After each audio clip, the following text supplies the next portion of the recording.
Hi, my name is Ishwari Marathi and today we are going to be talking about the correct and accurate usage of mental health terms. All too often I have heard people use sentences like मेरी mom ना बहुत साफ सफाई करती है, उनको तो ना OCD है. बाप रे, कल मेरे एग्जाम में इतनी डर गई थी, I almost had a panic attack. वो ना बहुत साइको है, वो पागल है, she is crazy. So these sentences are not only inaccurate, but they are also insensitive for the people who are really going through these conditions. So think about a physical disorder. If you ever were to have a physical condition like diabetes or any blood pressure, and if you overheard somebody saying stuff like हाँ उसको क्या उसका ना तो थोड़ा भी चिढ़ जाती है तो ब्लड प्रेशर बढ़ जाता है, or she is a diabetic, she is a blood pressure patient, when you say something like that so demeaningly, and if you wouldn't be okay with using such terms or using such insensitive language when it comes to physiological conditions, you should also take care while using mental health language. Owing to the various mental health professionals and various celebrities speaking about mental health concerns, there is definitely an increase in the awareness of mental health issues. But at the same time, what it has also created is a rampant overusage or wrong usage, inaccurate usage of the mental health lingos and the mental health words. So before using any kind of mental health word, make sure that you know the meaning of that word. So what the word means, what the word represents. Then check for yourself if that word is the best suitable usage for your given situation or your current situation.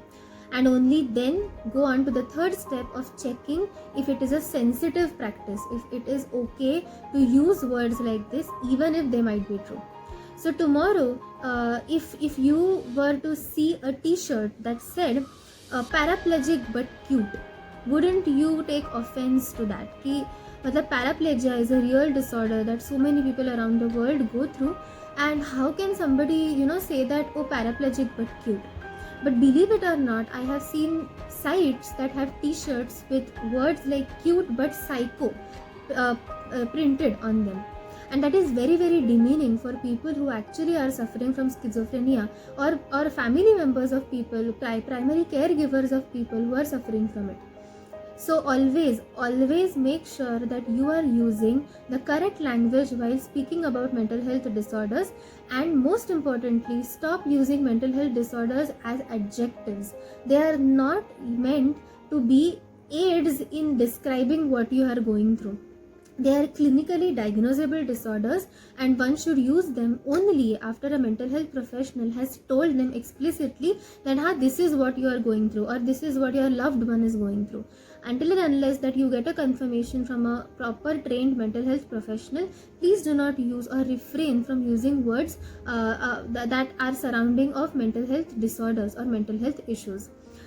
Let's make sure that people with mental health disorders feel welcome and not threatened in the community, because if we keep on using words like this, somebody someday, a person really struggling with a mental health disorder, may chance upon a post like this and feel incredibly guilty for going through something that is not his or her fault.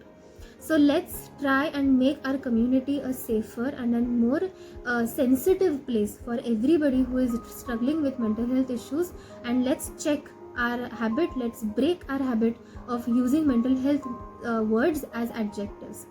I will end my short speech with this. For more content, do follow me on YouTube and Instagram. I have my own channel called The Talking Therapist, and do subscribe if you like the content. Remember to break the habit, and remember to educate anybody that you might find or you might come across using these terms casually. Signing off for today. Take care. Bye.